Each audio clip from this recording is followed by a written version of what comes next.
पहले one day match में ही दूसरी बॉल पे 0 रन पे आउट हो गए। लोगों ने सोचा कि अभी तो ये बच्चा है और मैच में नया है, और इनके बारे में किसको पता था कि ये बहुत जिद्दी इंसान है, और इनको पता था कि आगे आने वाले समय में इनको क्रिकेट का भगवान माना जाएगा।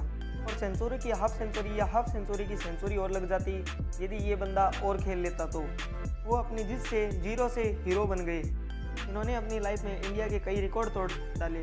एक सामान्य सा खिलाड़ी क्रिकेट का भगवान कैसे बन गया, क्या कहें उनके बारे में जो उनको बच्चा बच्चा जानता है, बड़ा बुजुर्ग भी जानता है, जिनको 16 साल की उम्र में ही इंटरनेशनल खेलने का मौका दे दिया गया था।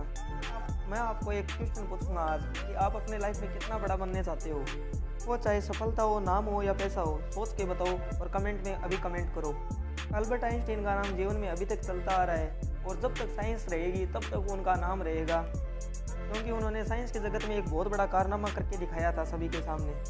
ऐसा कैसे हुआ? क्योंकि उनको तो क्लास में मंद बुद्धि बोला जाता था, उनको कोई भाव नहीं दिया जाता था और लूज़र की तरह देखा जाता था, पर उन्होंने जीवन में बहुत बड़ी सफलता हासिल कर ली, बस एक जिद की वजह से।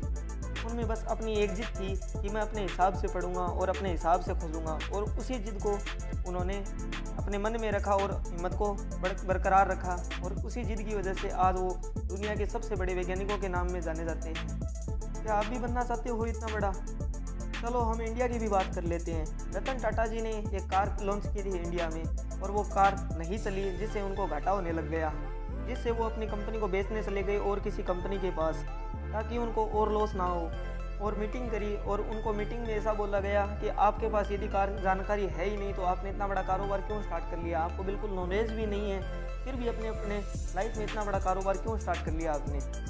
और ये अपमानजनक बात सुनकर रतन टाटा जी ने अपनी डील वहीं पे छोड़ दी और चुपचाप वहाँ से लौट कर आ गए, और अपनी ज़िंदगी में उन्होंने एक जिद को जगाया, जिससे वो सोचने लगे कि आज मैं इनको सभी को दिखाऊंगा कि टाटा क्या चीज़ है, और आने वाले समय में टाटा को क्या नाम से जाना जाएगा। और उसी रतन टाटा ने आज मेहनत करी और बड़ा बिजनेस बनाया, और उसी के कार को आज दुनिया में सबसे विख्यात कारों में से माना जाता है। और ठीक 10 साल बाद रतन टाटा जी जिस कंपनी के पास अपनी कंपनी को बेचने गए थे, उस कंपनी को बहुत बड़ा घाटा हुआ, और रतन टाटा जी ने जवाब दिया कि आप यदि अपनी कंपनी को बेचने चाहते हो तो मैं उस कंपनी को ख़रीद लूँगा, और उन्होंने वो कंपनी अपने नाम कर ली। ये होती है असली जिद। बस इनके अंदर यही था एक अलग जुनून, बस एक जिद। उनकी लाइफ में बस एक ही जिद थी कि मेरी इतना अपमान हुआ तो उसका जवाब मैं अपनी कामयाबी के तरीके से ही दूंगा उनको मैं।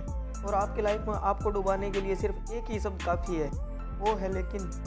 जैसे कि मैं कुछ करूं तो सही लेकिन, मैं कुछ बड़ा बनूं तो सही लेकिन, मैं मेहनत करना चाहता हूं तो लेकिन, मैं कुछ करना चाहता हूं लेकिन, मैं अपने सपनों को पूरा करना चाहता हूं लेकिन। आपको क्या कोई थाली में परोस के देगा क्या कि ये खा लो बस और आप सचिन तेंदुलकर बन जाओगे, आप ये खा लो रतन टाटा जी जैसे बड़े बिजनेसमैन बन जाओगे। मेहनत तुमको खुद को करनी पड़ेगी, कामयाबी तुम्हें खुद हासिल करनी पड़ेगी, तुम्हें जिद्दी बनना पड़ेगा अपनी लाइफ में। यदि तुम अपनी लाइफ में जिद्दी नहीं बन पाओगे तो कुछ हासिल नहीं कर सकते। तुम अकेले बैठे हो जब सोचो कि क्या खास था उन लोगों में, क्या उन्होंने अवतार लिया था, क्या उनको कहीं पे प्रकट किया गया था, वो भी तुम जैसे एक गरीब और मिडिल क्लास फैमिली से थे, और आज वो किस बुलंदी पे, क्योंकि उनके पास केवल और केवल जिद थी, और तुम्हारे पास केवल और केवल एक लेकिन ही शब्द है, जिसकी वजह से तुम अपनी लाइफ में हर बार फेलियर का सामना करते हो। यदि तुम अपने लाइफ में लेकिन शब्द को हटा दोगे और कामयाबी को हासिल करना की पूरी कोशिश करोगे तो तुम्हें दुनिया की कोई ताकत पीछे नहीं छोड़ सकती। और ज़िंदगी में आप आज से तुम वही काम करना जिससे तुम्हें सबसे मुश्किल लगे। हमेशा कोई भी काम शुरू करने से पहले एक बात हमेशा याद रखना अपनी लाइफ में, उस पॉइंट को तुम पूरी तरह से नोटिस कर लेना और नोट करके रख लेना कहीं पे भी। तेरे गिरने में तेरी हार नहीं, तू इंसान है अवतार नहीं। गिर उठ चल दौड़ फिर भाग, तू कई बार हारेगा लेकिन हर बार नहीं। यदि आपको अपनी लाइफ में जिद का थोड़ा भी महत्व समझ में आए तो जाते जाते वीडियो को लाइक करना और चैनल को सब्सक्राइब करना। थैंक यू दोस्तों, कीप वॉचिंग।